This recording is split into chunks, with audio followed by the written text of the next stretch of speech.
दोस्तों नमस्कार।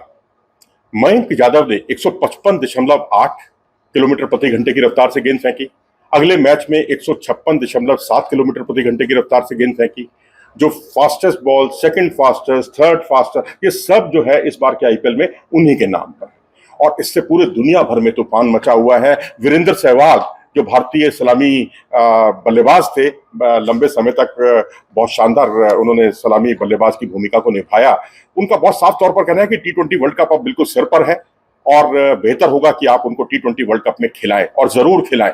और इसी तरीके से प्रविंदर रवाना भारतीय क्रिकेट टीम के जो है तेज गेंदबाज हुआ करते थे। ज्यादा मैच तो नहीं खेल पाए, लेकिन 2 मैच उन्होंने खेले टी20 मैच। उनका भी यही कहना है, क्योंकि वो अंडर-19 के कोच थे दिल्ली टीम के, जिसमें खेला करते थे मयंक यादव, और उनका भी यही कहना है कि टी20 वर्ल्ड कप में भैया इसको खिलाओ, देर मत करो और इनको खिलाना ही होगा यदि आपको कुछ अच्छे रिजल्ट्स देने हैं तो। और वहीं एक तीसरा नाम गुरशरण सिंह, मेरे कॉलेज के सीनियर रहे हैं, हिंदू कॉलेज के, और ये भारतीय क्रिकेट टीम की ओर से एक टेस्ट मैच भी खेल चुके हैं।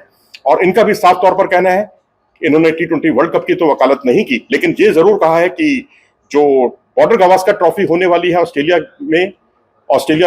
के खिलाफ, उसमें आप इनको जरूर खिलाओ, इनको नजरअंदाज मत करो, देरी मत करो। शायद ये तीनों लोगों का लबो-लुआब जो है कुल मिलाकर यही है कि जब खिलाड़ी अपने पूरे पीक पर होता है तो उसको उसी वक्त उसकी पीठ थपथपानी चाहिए, उसको मौका देना चाहिए। यदि आप उसको उस वक्त मौका नहीं देते हैं तो स्थितियां कई बार खराब हो जाती हैं, क्योंकि हमने ऐसे बहुत से उदाहरण देखे हैं जहां खिलाड़ी को मौका दिया गया जब वो पूरी तरह से अपने उतार पर आ गया। लेकिन अब यहां पर प्रविंदर रवाना ने कहा है कि वो पूरी तरह से फिट है, रिदम में है, और फॉलो थ्रू में उन्होंने बहुत सुधार किया है। और एक चीज मैंने देखी है, मैं रोहतक रोड जिमखाना में अपने बेटे के साथ जाया करता था अक्सर, और वहां ये भी मयंक यादव भी गेंदबाजी किया करते थे, मेरा बेटा भी तेज गेंदबाजी किया करता था। तब मैंने एक चीज इनमें जो देखी थी और जो मैं अब देख रहा हूं, और जो बुनियादी फर्क मैं जो इनमें देख रहा हूं, वो यही है कि तब इनका जो एक्शन था, एक्शन में जो सिर है इनका बाईं तरफ गिरता था, लेकिन अब इनका एक्शन बिल्कुल जो है सिर एकदम स्थिर रहता है और वो उस तरह से बाईं तरफ नहीं जाता। ये एक्शन में उन्होंने बदलाव किया है, फॉलो थ्रू में उन्होंने बहुत ज्यादा बदलाव किया है, बहुत सुधरा है उनका फॉलो थ्रू। तो ये सारी चीजें जो है मयंक यादव को विशिष्ट बनाती हैं। और इसके अलावा जो वो बाउंसर करते हैं, जो उनका लोडिंग पॉइंट है, हालांकि प्रविंदर रवाना तो कह रहे हैं अभी उनको लोडिंग क्या होती है, ये देखिए, लोडिंग से पहले की ये पोजीशन है जो मेरे ठीक पीछे आप देख सकते हैं। ये तो बॉल है, रिलीज से पहले का एक्शन है, रिलीज से पहले का एक्शन है ये। और जब आप लोड करते हैं पूरी ताकत के साथ, उसे लोडिंग करना कहते हैं। और वो कह रहे हैं कि वहां पर अभी इनको और सुधार करने की जरूरत है, एक्शन पर भी अभी काम करने की जरूरत है, रनअप पे भी काम करने की जरूरत है। जाहिर सी बात, अभी सीखने की प्रक्रिया अभी हुआ ही क्या है, 2 मैच हुए हैं उनके, और 2 मैचों में उन्होंने 6 विकेट लेकर और दोनों ही मैचों में मैन ऑफ द मैच बनकर इतिहास रच दिया है, रिकॉर्ड बनाया है। क्योंकि अभी तक कोई भी खिलाड़ी डेब्यू में लगातार 2 मैचों में मैन ऑफ द मैच नहीं बना है, वो कमाल इस खिलाड़ी ने कर दिखाया है। तो इनकी जो बाउंसर है वो बहुत खतरनाक है, अप्रत्याशित रूप से एक बाउंसर जो इनकी आती है, शॉट पे डिलीवरीज इनकी बहुत खतरनाक है। लेकिन जैसा कि बासित अली ने कहा है पाकिस्तान की तरफ से, उनको यॉर्कर पर ध्यान देने की जरूरत है। जो मैंने इनको देखा है, जितना ऑब्जर्व किया है इनको, ये वाइड यॉर्कर बहुत अच्छे तरीके से फेंकते हैं। लेकिन यहाँ जरूरत ही नहीं पड़ी, भाई जब प्लान ए से काम चल रहा है तो प्लान बी की जरूरत क्या है। तो इन्होंने ज्यादातर गेंदें अपनी शॉट पे डिलीवरी पर ली हैं।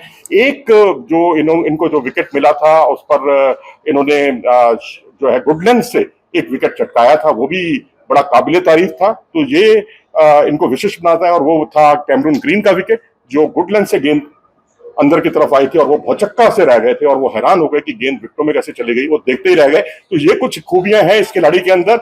और इसने जब रणजी ट्रॉफी में अपने करियर की शुरुआत की थी तो महाराष्ट्र के खिलाफ ये खेले थे। हालांकि उसमें बहुत निराशाजनक, मैं इसलिए कहूंगा कि उसके बाद ये इंजर्ड हो गए, थोड़ी इंजरी प्रोन शरीर है, और ये वैसे किसी भी फास्ट बॉलर के साथ ये समस्या रहती है। तो ये समस्या इस खिलाड़ी के साथ भी रही है। इतना ही नहीं, जब इन्होंने उसके बाद अंडर-19 का जो मैच खेला, अंडर-19 मध्य प्रदेश के खिलाफ, तो इन्होंने 7.5 ओवर की गेंदबाजी की, उसमें 4 मेडन, 10 रन देकर 6 विकेट चटकाए थे।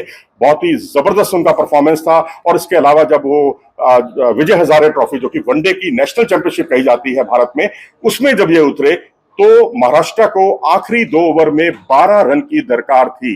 ये खिलाड़ी दिल्ली की तरफ से खेल रहा था और इसने पारी का 49वां ओवर जो है वो मेडन किया और दिल्ली टीम की बल्ले बल्ले कर दी। तभी से इनमें काफी उम्मीदें इनमें दिखाई देने लगी हैं। और जिस तरह से बेस्टो को आउट किया, बेस्टो तो चलो इंग्लैंड के हो गए, लेकिन मैक्सवेल और ग्रीन को जिस तरह से इन्होंने आउट किया है, यानी भारतीय विकेटों पर अंग्रेजों को आउट कर रहे हैं, ऑस्ट्रेलियंस को आउट कर रहे हैं, अपनी उछाल से, अपनी स्पीड से परेशान कर रहे हैं। तो ये खिलाड़ी जब ऑस्ट्रेलिया जाएगा, जैसा कि गुरशरण सिंह ने कहा है, बॉर्डर गावस्कर ट्रॉफी में ये खिलाड़ी और भी ज्यादा खतरनाक साबित हो सकता है। लाइन लेंथ इतनी जबरदस्त है इस खिलाड़ी की कि अगर आप इसका कंट्रोल देखें, 8 ओवर की जो गेंदबाजी की इन्होंने 2 मैचों में, उसमें एक भी वाइड बॉल नहीं है। तो ये इस खिलाड़ी को बहुत विशिष्ट बनाता है।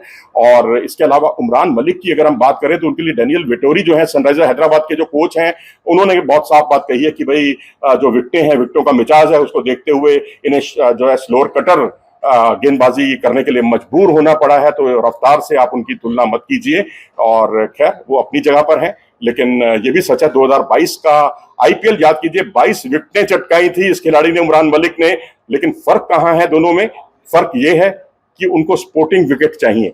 स्पोर्टिंग विकेट होंगी, मददगार पिचें होंगी, वहां वो बहुत खतरनाक साबित हो सकते हैं। लेकिन मयंक यादव हर विकेट के फनकार हैं, हर विकेट पर शानदार गेंदबाजी करना जानते हैं। और उमरान मलिक के साथ यही है, क्योंकि 2022 का जो आईपीएल था, वो उसके ज्यादातर मैचेस जो है महाराष्ट्र में हुए थे, पुणे में हुए थे, पुणे और मुंबई में हुए थे, जहां रेड सॉइल है, लाल मिट्टी की विकेट है, और लाल मिट्टी की जो पिच होती है वहां पर अच्छा खासा उछाल मिलता है। और उस उछाल से उन्होंने वो काफी असरदार साबित हुए थे, और जिसकी बदौलत उन्होंने 22 विकेट चटकाए थे। लेकिन अब सवाल ये उठता है कि मयंक यादव का इस्तेमाल यहां कब करना चाहिए और क्यों करना चाहिए। एक तो वजह क्यों की का जवाब तो सीधे सीधे यही है कि भारत के पास अभी बुमराह, सिराज और अर्शदीप यही विकल्प हैं। चौथे विकल्प मुकेश कुमार हैं। क्या मुकेश और अर्शदीप से जो है मयंक यादव की मौजूदा स्थिति बेहतर है? क्या वो रफ्तार के साथ साथ उनकी बाउंसर और उनकी जो सटीक लाइन लेंथ है वो खतरनाक साबित हो सकती है? अब यहाँ पर यह भी देखना बहुत दिलचस्प होने वाला है कि यहाँ अगर उनको T20 वर्ल्ड कप के लिए अगर वो स्कीम ऑफ थिंग्स में उनको शामिल किया जाता है, तो मैं समझता हूं कि उनको थोड़े मुश्किल दौर में मुश्किल ओवर देने चाहिए। और मुश्किल ओवर का मेरा कहने का मतलब है 18वां, 19वां या पारी का 20वां ओवर इनको देकर देखें कि वहां पर ये कैसे कहीं बिखराव में, दबाव में, मनोवैज्ञानिक दबाव में कहीं ये बिखर तो नहीं जाते। इन सब का इम्तिहान इनका होना बाकी है। इन सब चीजों पर ध्यान देने की जरूरत है। तो हाई आर्म एक्शन है, एक्यूरेसी है, और वाइड नहीं करते हैं। बिल्कुल लाइन लेंथ बहुत बढ़िया है इनकी, शानदार है। और शोएब अख्तर ने तो जहां तक कहा है कि भाई ये तो मेरा रिकॉर्ड तोड़ेंगे, मुझे तो पूरी उम्मीद है, पूरा विश्वास है, और बस उसके लिए अपनी फिटनेस को ये बना कर रखें, क्योंकि तेज गेंदबाजों के साथ थोड़ी फिटनेस की समस्या आती है। आप कितना इत्तेफाक रखते हैं गुरशरण सिंह के सुझावों पर, प्रविंदर अवाना के सुझावों पर, वीरेंद्र सहवाग के सुझावों पर? अपनी राय कमेंट सेक्शन में जरूर दें। अगर आपको ये वीडियो पसंद आया हो तो इसे लाइक करें, चैनल को सब्सक्राइब भी करें। नमस्कार।